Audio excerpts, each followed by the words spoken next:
Odia tech bulletin खबर जहा चर्चा रे नंबर 1 खूब शीघ्र राज्य रे लागू हेबो पेशा आईन। राज्य रे खूब शीघ्र लागू होई पारे पेशा आईन। सुप्रीम कोर्ट को राय 37 वर्ष परे राज्य रे पेशा आईन लागू करबाकू योजना करुछंती मोहन सरकार। रविवार एनी सूचना दैछंती ग्राम्य उन्नयन मंत्री रवि नायक। मंत्री कहिछंती आदिवासी अधिकार पई पेशा आईन आवश्यक। सबु निर्वाचन मंडली को क्लस्टर रे भाग करा जिवो, जेउठी व्यक्ति और परिवार स्तरीय अधिकार सुरक्षा पई योजना हेबो। देश रे आदिवासी संख्या कमुची, यह गुरुतर विषय, तेणु सचेतन हेबा आवश्यक रहिछि बोली मंत्री कहिसंती। विधानसभा अधिवेशन द्वितीय पर्यायर बिल आसिबा नै सूचना दैछंती ग्राम्य उन्नयन मंत्री रवि नायक। नंबर 2 6 रु बढ़िबो वर्षा। सक्रिय मौसुमी प्रभाव रे राज्य रे वर्षा संभावना रहिछि। आसंता 6 तारिख रु वर्षा बढ़िबो बोली पाणीपाग विभाग पक्षरु सूचना मिलिছে। एने 15 जिला को येलो वार्निंग जारी करा जायछि। अगस्त 7 तारिख रे 6टी जिल्ला रे प्रबल वर्षा हेबो बोली पाणीपाग विभाग पक्षरु सतर्क सूचना जारी करा जायछि। आसंता 6 तारिख रु 15टी जिल्ला रे बिजुली घड़घड़ी 7 रु 11 सेंटीमीटर वर्षा हेबार संभावना रहिछि। एई जिल्ला गुडी कहले केन्दुझर, भद्रक, जाजपुर, कटक, केन्द्रापड़ा, ढेंकानाल, बालेश्वर, मयूरभंज, नयागढ़, खोर्धा, पुरी, जगतसिंहपुर, गंजाम, गजपति, कंधमाल और रायगड़ा जिला को येलो वार्निंग जारी करा जायछि। एथिस 7 तारिख रे प्रबल अति प्रबल वर्षा हेबो बोली 6 जिला को सतर्क करा जायछि। 12 रु 20 सेंटीमीटर वर्षा हेबो बोली संभावना रहिछि। 9 तारिख पर्यंत राज्य में वर्षा जारी रहिबो बोली आंचलिक पाणीपाग विभाग पक्षरु आकलन करा जायछि। नंबर 3 ओडिशा रु वायनाड गला स्टर्म। केरलर वायनाड रे घटिथिबा भूस्खलन परे उद्धार कार्य रे सहयोग करिबाकू ब्रह्मपुर पुलिस रो संधानी कुकुर स्टर्म 4 जन अधिकारी यात्रा करिसंती। ए उद्धार अभियान 6 दिन रे पहुंचीछि एवं मृत्यु संख्या 308 को वृद्धि पाइछे। अनेक लोक एबे भी माटी और पत्थर तले चापी होई पड़िछंती एवं उद्धार दल निरंतर खोजाखोजी करुछंती। केरलर मुख्यमंत्री पिनराई विजयन एई उद्धार कार्यर प्रशंसा करिछंती एवं विभिन्न बलगुड़िक अधिकारी माने एवं स्थानीय स्वेच्छासेवी मानक समन्वय करी ए अभियान चलिछि। नंबर 4 हीराकुद डैम रु खोलिला आउ 4 गेट। रविवार हीराकुद डैम आउ 4टी गेट खोला जाइछि। वर्तमान मोट 10टी गेट दे बन्या जल निष्कासित होउछि। हेले राज्य रे वर्तमान सुद्धा कोनोसी बन्या परिस्थिति उपजि नै। नदी गुड़िक विपद संकेत तले प्रभावित होइतिबा जल संपद विभाग सर्वोच्च जंत्री भक्तरंजन महांती सूचना दैछंती। श्री महांती कहिसंती मालकानगिरी जिल्ला रे अधिक वर्षा हेबारु जहा क्षयक्षति होइछि। रविवार सकाळ सुद्धा बैतरणी बुढ़ाबलंग अप ट्रेंड रे पानी प्रभावित होइथिले मध्य विपद संकेत तले रहिছে। महानदीर उपर मुंडे वर्षा होइछि, फଳରେ अधिक जल डैम को पशुछि। तेणु आहुरी 8टी गेट खोलिबाकू निष्पत्ति होइतिबा सर्वोच्च जंत्री कहिसंती। नंबर 5 आज इस्राएल उपरे ईरान आक्रमण आशंका। हमास एवं हिजबुल्ला लीडर को इस्राएल निपात करिबा परे एबे मध्य प्राच्य रे घनेछि युद्ध स्थिति। सोमवार इस्राएल उपरे ईरान आक्रमण करिबा नै आशंका उपजिछि। यूएस रो central command general Michael Kurilla middle east गस्त करिसंती। संभाव्य ईरान आक्रमण को प्रतिहत करिबाकू अमेरिका योजना रखिछि। एमिति कि अमेरिका इस्राएल को सहायता करिबा लागि युद्ध जहाज मुतयन करिছে। सोमवार ईरान पटु आक्रमणर ढेर आशंका रहितिबा अमेरिका और इस्राएल अधिकारी माने आशंका करिसंती। एथिरे हिजबुल्ला अधिक सक्रिय भावे अंशग्रहण करिबो बोली कुहा जाउछि। तेबे ईरान प्रकृत योजना कौन रहिबो से उपरे एबे विश्वर नजर। नंबर 6 ऑर्गन ट्रांसपोर्टिंग नहीं गाइडलाइन जारी कला केंद्र। केंद्र स्वास्थ्य मंत्रालय ऑर्गन ट्रांसपोर्टिंग बा अंग प्रत्यक्ष परिवहन पई स्टैंडर्ड ऑपरेटिंग प्रोसीजर जारी करिछि। एहा द्वारा मनुष्यर अंग प्रत्यंग परिवहन त्वरान्वित होई परिबो। एथिरे विमान कंपनी गुडी को धार्य समय पूर्वरु उड़ान एवं अवतरण कराइबाकू अनुरोध करा जाई परिबो। सेबली सामना सीट व्यवस्था मेडिकल स्टाफ मानकर चेक इन को क्षेत्र रे कोहळ नीति आपणाइबा उपरे गुरुत्वारोप करा जाइछे। अंग प्रत्यंग नहीं जाउथिबा जान लगी ग्रीन कॉरिडोर मेट्रो और रोड रे प्राथमिकता भित्तिरे परिवहन सुविधा भली एथिरे रहिছে। नीति आयोग एवं ट्रांसपोर्ट प्रोफेशनल को परामर्श क्रमे एभली एसओपी आसीছে। जीवन रक्षाकारी प्रतिरोपण को यह त्वरान्वित करिबारे सहायक हेबो बोली आशा करा जाउछे। नंबर 7 बांग्लादेश रे पुणी हिंसा 32 मृत। बांग्लादेश रे पुणी थरे हिंसा व्यापीছে। एथर प्रदर्शनकारी हजार हजार संख्या रे राजरास्ता को बाहरी प्रधानमंत्री शेख हसीना इस्तीफा दाबी करिसंती। रविवार प्रदर्शनकारी एवं पुलिस मध्य होइतिबा धस्ताधस्ती रे 32 लोकंक मृत्यु होइछि। हिंसा को काबू करिबा लागि बांग्लादेश सरकार सारा देश रे कर्फ्यू लगाई दैछंती। ଭିଡକୁ ଭାଙ୍ଗିବା ପାଇଁ ପୁଲିସ ଲୁହବୁହା ଏବଂ ଧୂଆଁ ଗ୍ରେନେଡ୍ ବ୍ୟବହାର କରୁଛି। ପୁଲିସ ଧସ୍ତାଧସ୍ତିରେ 12ରୁ ଅଧିକ ଲୋକ ଆହତ ହୋଇଛନ୍ତି। ବାଂଲାଦେଶରେ ଇଣ୍ଟରନେଟ୍ ବନ୍ଦ କରାଯାଇଥିବା ବେଳେ ଫେସବୁକ୍, ହ୍ୱାଟ୍ସଆପ୍, ଇନଷ୍ଟାଗ୍ରାମ ଏବଂ ଏକ୍ସ ବ୍ୟବହାର ଉପରେ ମଧ୍ୟ କଟକଣା ଲାଗିଛି। ଏହି ସମୟରେ ସତର୍କତା ଅବଲମ୍ବନ କରିବାକୁ ଭାରତୀୟ ହାଇକମିଶନର ବାଂଲାଦେଶରେ ଭାରତୀୟ ଛାତ୍ରୀଙ୍କୁ ପରାମର୍ଶ ଦେଇଛନ୍ତି। ନମ୍ବର 8 ନିଟ୍ ପେପର ଲିକ୍ ମାମଲାରେ ଆଉ ଜଣକୁ ବାନ୍ଧିଲା ସିବିଆଇ। ନିଟ୍ ପେପର ଲିକ୍ ମାମଲାରେ ସିବିଆଇ ଆଉ ଜଣେ ବ୍ୟକ୍ତିଙ୍କୁ ଗିରଫ କରିଛି। ବ୍ୟକ୍ତି ଜଣକ ହେଉଛନ୍ତି ଜଣେ ସଲଭର ତଥା ସମାଧାନକାରୀ। ଶନିବାର ସିବିଆଇ ଭିଲୱାଡା ସ୍ଥିତ ମେଡିକାଲ କଲେଜର ଏମବିବିଏସ୍ ପଢୁଥିବା ସନ୍ଦୀପକୁ ପଚରାଉଚରା କରିଥିଲା। ଏହାପରେ ତାଙ୍କୁ ଗିରଫ କରାଯାଇ ସ୍ୱତନ୍ତ୍ର କୋର୍ଟରେ ହାଜର କରାଯାଇଥିଲା। ଏଠାରେ କୋର୍ଟ ସନ୍ଦୀପକୁ 5 ଦିନ ପାଇଁ ସିବିଆଇ ରିମାଣ୍ଡରେ ପଠାଇଛନ୍ତି। ସନ୍ଦୀପଙ୍କ ପୂର୍ବରୁ ସିବିଆଇ ରାଜସ୍ଥାନରୁ କୁମାର ମଙ୍ଗଲମ ବିଷ୍ଣୁ ଏବଂ ଦୀପେନ୍ଦ୍ର ଶର୍ମାଙ୍କୁ ଗିରଫ କରିଥିଲା। ବର୍ତ୍ତମାନ ସୁଦ୍ଧା ଏହି ମାମଲାରେ ପାଟନା ଏମ୍ସର 4 ଜଣ ଛାତ୍ରଙ୍କ ସମେତ ସମାଧାନକାରୀ ଭାବେ କାର୍ଯ୍ୟ କରିଥିବା ମୋଟ 9 ଜଣ ଡାକ୍ତରୀ ଛାତ୍ରଙ୍କୁ ଗିରଫ କରାଯାଇଛି। ତେବେ ଆଜିର ଚର୍ଚ୍ଚାର ବିଷୟରେ ଓଡ଼ିଶା ଅଧସ୍ତନ କର୍ମଚାରୀ ଚୟନ ଆୟୋଗ ଠିକ୍ ସମୟରେ ପରୀକ୍ଷା କରିବା କିମ୍ବା ଫଳ ପ୍ରକାଶ ନ କରିବା ଯୋଗୁଁ ନିଯୁକ୍ତି ଆଶାୟୀ ସମସ୍ୟାରେ ସରକାରୀ କଳର ଏଭଳି ଅବ୍ୟବସ୍ଥା ଦୂରୀକରଣ ଦିଗରେ ମୋହନ ସରକାର କ'ଣ ସବୁ କାର୍ଯ୍ୟକ୍ରମ ଗ୍ରହଣ କରିବା ଉଚିତ? ଆପଣଙ୍କ ମତାମତ କମେଣ୍ଟ ସେକ୍ସନରେ ଜଣାଇବେ। ଯୋଗ୍ୟ ମତାମତ ଗୁଡ଼ିକ ଆମ ଚ୍ୟାନେଲରେ ପ୍ରକାଶ ପାଇବ। ନମ୍ବର 9 ବିହାର ମୁଖ୍ୟମନ୍ତ୍ରୀଙ୍କ ଅଫିସ ଉଡ଼ାଇ ଦେବାକୁ ଧମକ। ବିହାର ମୁଖ୍ୟମନ୍ତ୍ରୀ ନୀତିଶ କୁମାରଙ୍କ ଜୀବନ ପ୍ରତି ରହିଛି ବିପଦ। ପାଟନାରେ ସିଏମ୍ ଅଫିସକୁ ବୋମା ଲଗାଇ ଉଡ଼ାଇ ଦେବାକୁ ଧମକ ମିଳିଛି। ଏହାକୁ ନେଇ ଚାରିଆଡ଼େ ହଇଚଇ ସୃଷ୍ଟି ହୋଇଛି। ଖବର ଅନୁଯାୟୀ ଇମେଲ ଜରିଆରେ ଏହି ଧମକ ମିଳିଛି। ଆତଙ୍କବାଦୀ ସଂଗଠନ ଅଲକାଏଦା ନାମକ ଜଣେ ୟୁଜରଙ୍କ ଆଇଡିରୁ ଏକ ଇମେଲ ପଠାଇ ଏହି ଧମକ ଦିଆଯାଇଛି। ଏହାପରେ ବିହାର ପୁଲିସ ଏନେଇ ଏଫଆଇଆର ରୁଜୁ କରି ତଦନ୍ତ ଆରମ୍ଭ କରିଛି। ସୁରକ୍ଷା ବ୍ୟବସ୍ଥାକୁ କଡ଼ାକଡ଼ି କରାଯାଇଛି। ସୂଚନା ଅନୁଯାୟୀ ଦୁର୍ବୃତ୍ତମାନେ ଆଇଡି ACH700@gmail.comରୁ ମେଲ୍ ପଠାଇଥିଲେ। ସମ୍ପୃକ୍ତ ମେଲ୍ ଆଇଡିର ସବିଶେଷ ତଥ୍ୟ ପୁଲିସ ତଦନ୍ତ କରୁଛି। ସଚିବାଳୟ ପୁଲିସ ଷ୍ଟେସନର ଏସ୍ଏଚ୍ଓ ସଞ୍ଜୀବ କୁମାରଙ୍କ ଅଭିଯୋଗ ଆଧାରରେ ମାମଲା ରୁଜୁ ହୋଇଛି। ନମ୍ବର 10 2023ରେ ନାଗରିକତା ଛାଡ଼ିଛନ୍ତି 2.16 ଲକ୍ଷ ଭାରତୀୟ। ନାଗରିକତା ଛାଡୁଥିବା ଭାରତୀୟଙ୍କ ସଂଖ୍ୟାରେ ବୃଦ୍ଧି ଘଟୁଛି। 2023ରେ 2.16 ଲକ୍ଷ ଭାରତୀୟ ନାଗରିକତା ଛାଡ଼ିଛନ୍ତି। 2019ରେ ଏହା 1.44 ଲକ୍ଷ ଥିବା ବେଳେ ଏହା ପରଠୁ ପ୍ରତିବର୍ଷ ଏହି ସଂଖ୍ୟା ବୃଦ୍ଧି ହେଉଛି। 2020ରେ ଏହା 85,256, 2021ରେ 1.63 ଲକ୍ଷ ଏବଂ 2022ରେ 2.25 ଲକ୍ଷ ଲୋକ ନାଗରିକତା ଛାଡ଼ିଥିବା ବୈଦେଶିକ ମନ୍ତ୍ରାଳୟ ପକ୍ଷରୁ ସୂଚନା ମିଳିଛି। ବ୍ୟକ୍ତିଗତ କାରଣ ଦେଖାଇ ଲୋକମାନେ ନାଗରିକତା ଛାଡ଼ିଛନ୍ତି। ଅଧିକ ଲୋକ ଆମେରିକାରେ ରହିବାକୁ ପସନ୍ଦ କରିଛନ୍ତି। 2018ରୁ 2023 ମଧ୍ୟଭାଗ ଯାଏ 3.28 ଲକ୍ଷ ଭାରତୀୟ ଆମେରିକା ନାଗରିକତା ଗ୍ରହଣ କରିଥିବା ସରକାର ସୂଚନା ଦେଇଛନ୍ତି। ନମ୍ବର 11 ୱାଇନଡ୍ ପୀଡ଼ିତଙ୍କ ପାଇଁ ଟାଉନସିପ୍ ବନାଇବେ କେରଳ ସରକାର। କେରଳ ୱାଇନଡ୍ରେ ଭୂସ୍ଖଳନ ମୃତ୍ୟୁ ସଂଖ୍ୟା 365 ପହଞ୍ଚିଛି। ଏବେ ବି 206 ଲୋକ ନିଖୋଜ ଅଛନ୍ତି। ମଳମା ଭିତରୁ ଶବ ଖୋଜିବା ପ୍ରକ୍ରିୟା ଜାରି ରହିଛି। ତେବେ ମାଟି ଭିତରେ ଆହୁରି ଶବ ପୋତି ହୋଇ ରହିଥିବା ଅନୁମାନ କରାଯାଉଛି। ମୃତଙ୍କ ମଧ୍ୟରେ ରହିଛନ୍ତି 30 ଶିଶୁ। ଏ ଘଟଣାକୁ 6 ଦିନ ବିତିଥିଲେ ମଧ୍ୟ ଶବ ଖୋଜୁଛନ୍ତି ଉଦ୍ଧାରକାରୀ ଦଳ। କେରଳ ମୁଖ୍ୟମନ୍ତ୍ରୀ ପିନାରାୟ ବିଜୟନ୍ କହିଛନ୍ତି କ୍ଷତିଗ୍ରସ୍ତଙ୍କ ପାଇଁ ସରକାର ଏକ ଟାଉନସିପ୍ ବନାଇବେ। ରାହୁଲ ଗାନ୍ଧୀ ଏବଂ କର୍ଣ୍ଣାଟକ ସରକାର ପୀଡ଼ିତଙ୍କ ଲାଗି 100 ଘର ବନାଇବାକୁ ଘୋଷଣା କରିଛନ୍ତି। ନମ୍ବର 12 2029ରେ ବି ଏନ୍ଡିଏ ମୋଦି ଆସିବେ କହିଲେ ଶାହ। ଇଣ୍ଡିଆ ମେଣ୍ଟ ଯାହା କିଛି ବି କରୁଛି କରୁ। 2029 ନିର୍ବାଚନରେ ପୁଣି ଏନ୍ଡିଏ ଏବଂ ମୋଦି ସରକାର ଦେଶରେ ଆସିବ। ପ୍ରଧାନମନ୍ତ୍ରୀ ନରେନ୍ଦ୍ର ମୋଦି ଚତୁର୍ଥ ଥର ଲାଗି ଦେଶର ପ୍ରଧାନମନ୍ତ୍ରୀ ହେବେ। ଇଣ୍ଡିଆ ମେଣ୍ଟ ପୁଣି ଥରେ ବିରୋଧୀ ଦଳ ଭୂମିକାରେ ରହିବାକୁ ନିଜକୁ ପ୍ରସ୍ତୁତ କରୁ। ଚଣ୍ଡିଗଡ଼ରେ ଏକ କାର୍ଯ୍ୟକ୍ରମକୁ ସମ୍ବୋଧିତ କରି ଏଭଳି କହିଛନ୍ତି ସ୍ୱରାଷ୍ଟ୍ରମନ୍ତ୍ରୀ ଅମିତ ଶାହ। ଶାହ କହିଛନ୍ତି ବିରୋଧୀମାନେ ବିଶୃଙ୍ଖଳା ସୃଷ୍ଟି କରିବାକୁ ଚାହୁଁଛନ୍ତି।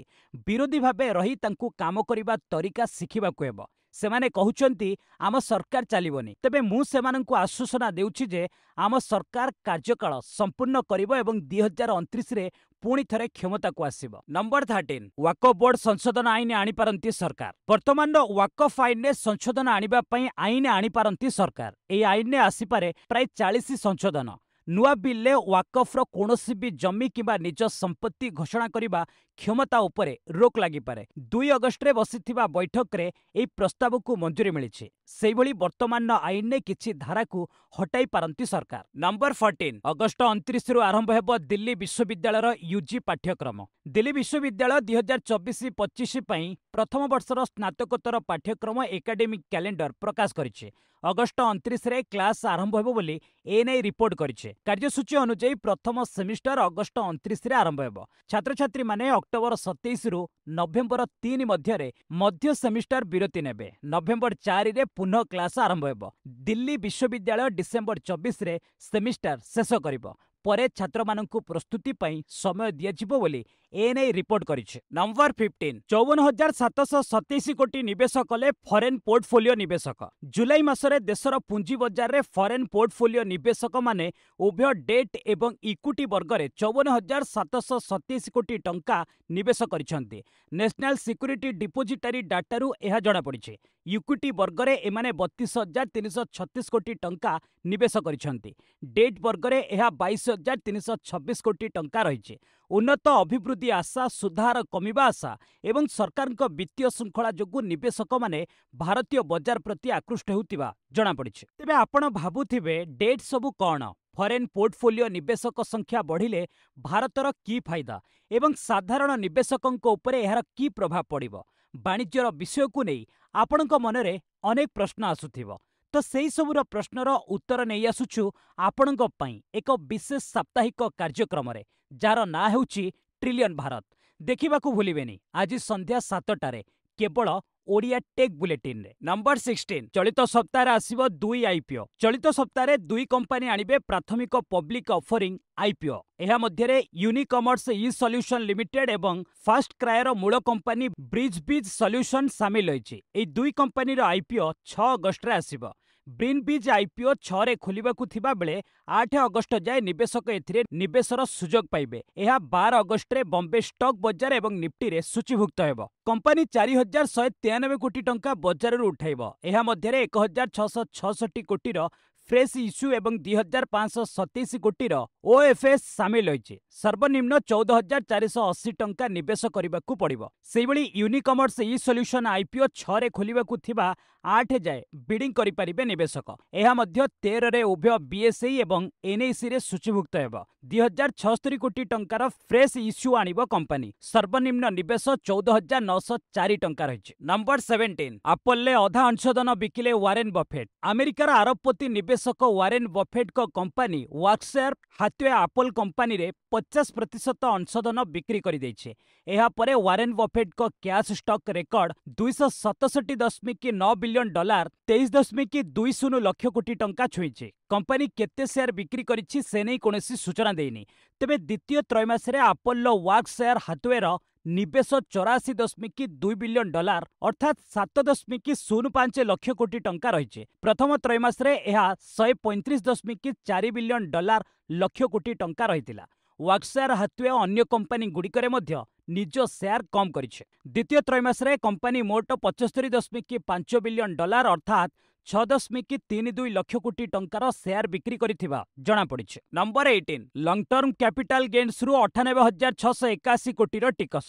सरकार लॉन्ग टर्म कैपिटल गेन्स बा एलटीसीजी रु 98,681 कोटी टंकार टिकस संग्रह करिसंती। 2022 रु 23 रे सूचीभुक्त इक्विटी रु आदाय होईची एभली टिकस जहाँ 2021-22 तुलन में 15% अधिक बोली अर्थ राष्ट्रमंत्री पंकज चौधरी राज्यसभा को सूचना देछंती। 2018 रे इक्विटी वर्ग रे एई टिकस आरंभ करा जायथिला। एई टिकस को 2024-25 बजेट रे सरकार 12.5% को वृद्धि करिसंती। एबे एलटीसीजी उच्छेद करिबा प्रस्ताव नाही बोली श्री चौधरी कहिसंती। नंबर 19 सेमीकंडक्टर पई टाटार 37,000 कोटी निवेश। देशर सेमीकंडक्टर इकोसिस्टम को दृढ़ करबा लागि टाटा ग्रुप ए क्षेत्र रे प्रवेश करिছে। कंपनी आसाम रे सेमीकंडक्टर फैसिलिटी बसाइছে। एथिरे कंपनी 27,000 कोटी टंका विनियोग करिवो। 2025 बेलकू ए प्लांट कार्यक्षम हेबो। एठारु प्रतिदिन 4.8 कोटी सेमीकंडक्टर चिप बाहरिबो। केंद्र सरकार इंडिया सेमीकंडक्टर नीति एवं आसाम इलेक्ट्रोनिक्स नीति को नजर रखी एई सेमीकंडक्टर असेंबल प्लांट स्थापन करा जाउछे। एथिरे wirebond flip chip integrated system packaging उपरे काम हेबो। ए यूनिट द्वारा 37,000 नियुक्ति सुजोग सृष्टि हेबो बोली कहिचंती टाटा सन्स अध्यक्ष N Chandrasekaran. Number 20 Apple user को सावधान कले सरकार जारी हैला high risk advisory. Apple company रो उत्पाद व्यवहार करुथिबा यूजर को सावधान कराइछंती सरकार। Indian computer emergency response team एने हाई रिस्क एडवाइजरी जारी करिछे। एप्पल आईफोन, आईपैड, मैक भली उत्पाद गुड़िक गभीर भाव क्षतिग्रस्त हेबा आशंका रही। सिस्टम गुड़िकर निरापत्ता सब सालिस हेबा ने आशंका रही। संवेदनशील सूचना लीक एवं बेआईन कोड एग्जिक्यूशन भली घटना नहीं संदेह प्रकट करा जायछे। सिस्टम गुड़िक त्वरित भित्तिर अपडेट कराइबाकू परामर्श दिया जायछे। सेहिभଳି पेगासस भଳି स्पाइवार आक्रमण ने एप्पल मध्य यूजर को सतर्क कराइछे। नंबर 21 फ्यूचर ऑप्शन ट्रेडिंग रे वार्षिक 60,000 कोटी क्षति। एबे अधिक रिस्क एवं अधिक रिटर्न स्कीम आड़कू ढळुछंती निवेशक। ए क्षेत्र रे फ्यूचर ऑप्शन ट्रेडिंग प्रमुख निवेश विकल्प भाबे उभा होइछे। एथि जोगु भारतीय परिवार गुड़िक प्रतिवर्ष डेरिवेटिव ट्रेड रे प्राय 60,000 कोटी टंका क्षति सहुचंती। 92.5 लाख खुचुरा निवेशक एवं प्रोप्राइटरशिप फार्म क्षति सहुतिबा जଣା पड़िछे। एभली अनिश्चितता ट्रेडिंग रे परिवार गुड़िकर संचय धोई होई जाउछे। एहाकु नै सरकार चिंता प्रकट करिसंती। एहार समाधान दिगरे सेबी एबे नुआ योजना आनिबाकू विचार करुछे। एभली ट्रेड उपरे रोक लगाइबा पई सेबी 7 सूत्री योजना प्रस्ताव दैछे। सेभली एभली निवेशकंकू निरुत्साहित करिबाकू बजेट रे अर्थमंत्री घोषणा करिसंती। एहा द्वारा निवेशक बैंक व्यवस्था को पुणी थरे फेरी पारंती बोली कुहा जाउछे। नंबर 22 1.28 लाख कोटी जोड़िले 8 कंपानी। बजार पुंजीकरण दृष्टिकोणरू देशर 10 कंपानी मध्यरू 8टी कंपानी 1.28 लाख कोटी टंका जोड़िबाकू सक्षम होइचंती। एही समय टीसीएस रो वैल्यूएशन ने बड़ ह्रास देखा जाइछे। सप्ताह मध्य कंपानीर बजार पुंजी 37,972 कोटी ह्रास होइछि। एबे कंपानीर बजार पुंजीकरण 15.50 लाख कोटी टंका छुईछि। टीसीएस बाद Infosys, ITC, SBI, Reliance Industries, Bharti Airtel, ICICI bank एवं हिंदुस्तान यूनिलीवर बजार पुंजी खसीथिबा नजर को आसीछि। एचडीएफसी बैंक रो बजार पुंजी 32,759 कोटी वृद्धि होई 12.64 लाख कोटी छुईछि। नंबर 23 जेफ्री वंदारेसेंक स्पिन ने फसिला भारत। श्रीलंकार घरेई माटी रे भारतीय टीम को एक चक्रव्यूह मध्य फसाई देइथिला लेग स्पिनर जेफ्री वंदारेसे। से एकाकी 6 विकेट नेइथिले। फल श्रीलंका भारत को 32 रन ने परास्त करिछे। आर प्रेमादासा स्टाडियम रे खेला जाइथिबा मैच रे श्रीलंका टॉस जीति प्रथमे बैटिंग करबाकू निष्पत्ति नेइथिला। श्रीलंका 50 ओभर खेली 9 विकेट हराई 240 रन करिथिला। भारत 241 रन टार्गेट नहीं पड़िया को ओह्लाइथिला। कैप्टेन रोहित शर्मा, शुभमन गिल लढ़ुआ बैटिंग करी यथाक्रमे 64 और 35 रन करी आउट होइतिले। दलर अन्य खेलाड़ी माने विफल साब्यस्त होइतिले। दल 42.2 ओभर खेली समस्त विकेट हराई 204 रन करने सक्षम होइतिला। नंबर 24 पुरुष जिम्नास्टिक रे स्वर्ण जीतिले चीन लिउ यांग। पेरिस ओलंपिक्स रे चीन लिउ यांग पुरुष जिम्नास्टिक रे स्वर्ण जीतिछंती। रविवार दिन लिउ यांग निजर टोकियो ओलंपिक रिंग टाइटल बजाय रखिबा सह पुनः स्वर्ण जीतिबार गौरव अर्जन करिसंती। से 15.300 पॉइंट हासिल करी निज देशर जो जिंगुआन को परास्त करिसंती। जिंगुआन को रौप्य पदक रे संतुष्ट हेबाकू पड़िछे। ग्रीस रो 2016 ओलंपिक चैंपियन एलिप्टेरियोस पोट्रोनियस ब्रोंज पदक हासिल करिसंती। नंबर 25 ओलंपिक्स रु डिफेंडिंग चैंपियन बेल्जियम को विदा कला स्पेन। विश्वर 1 नंबर हॉकी टीम तथा टोकियो ओलंपिक्स रो स्वर्ण पदक विजेता बेल्जियम पुरुष हॉकी टीम क्वार्टर फाइनल लु विदाय नेछि। आ ए विदायर द्वार देखाइछि स्पेन। ग्रुप पर्यायर अपराजय रही क्वार्टर को आसीथिबा बेल्जियम पराक्रम स्पेन आगरे फिका पड़िथिला। फल स्पेन ठारू 2-3 गोल हारी पेरिस ओलंपिक्स रु विदाय नेछि। एथिसह स्पेन प्रथम थर पई ओलंपिक्स हॉकीर सेमीफाइनल ले प्रवेश करी नुआ इतिहास सृष्टि करिछे। मैच आरंभ ही बेल्जियम रो पल्ला भारी रहितिला, किंतु स्पेन रक्षणाभाग बेल्जियम रो सबु आशारे पानी पकाई देइथिला। प्रथम हाफ गोल शून्य रहितिला। नंबर 26 स्वर्ण जीतिले नोभाक जोकोविच। पेरिस ओलंपिक्स रे सर्बियार स्टार टेनिस तारका नोभाक जोकोविच प्रथम थर पई कोनोसी ओलंपिक्स रे स्वर्ण जीतिबाकू सक्षम होइचंती।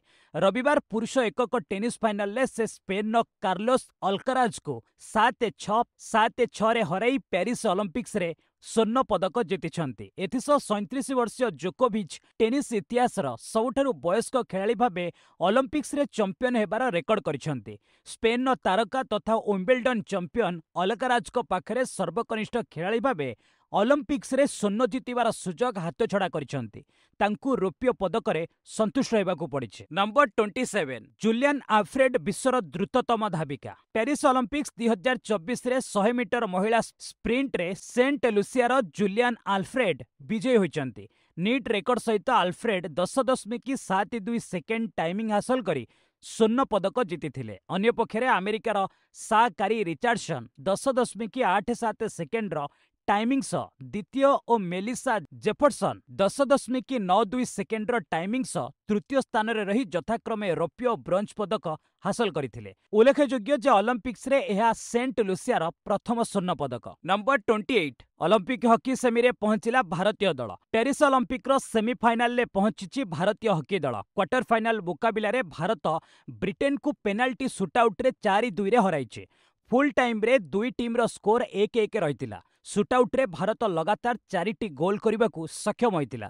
भारतीय गोलकीपर श्रीजेश विजयर हिरो पालटिछंती। से 2टी गोल को बंचाई देछंती, फଳରେ भारतर सेमी आशा उज्जीवित रही। नंबर 29 बैडमिंटन ने गोल्ड रेस रु बाहरिले लक्ष्य सेन, बक्सर लवलीना भी हारिले। पेरिस ओलंपिक रे बक्सिंग रो महिला 75 केजी वर्ग रे भारतीय बक्सर लवलीना हारी जाइछंती। चीन ली कियान तांकू 4-1 रे हराइछंती। एपटे शटलर लक्ष्य सेन सेमीफाइनल ले डेनमार्क रो विक्टर एक्सेलसेन ठारू हारी जाइछंती।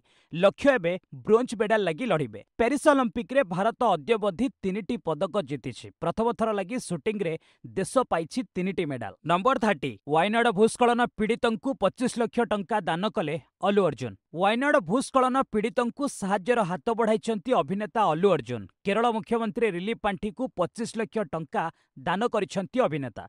अल्लू अर्जुन ट्वीट करी लिखिछंती जे वायनाड रे होइथिबा भूस्खलन जोगु मु अत्यंत दुखित। केरल मते सर्वदा बहुत भल पाइबा देइछे एवं थैथान कार्य रे सहायता पाई मु केरल मुख्यमंत्री रिलीफ पांठी को 25 लाख टंका दान करी सहयोग करबाकू चाहूचे। एहा सहित से लोकंक सुरक्षा पाई मध्य प्रार्थना करिछंती। बस आज पई एट रखिबा, पुणी ने आसीबे लेटेस्ट अपडेट। से पर्यंत विदाय नउची। जय हिंद, जय भारत।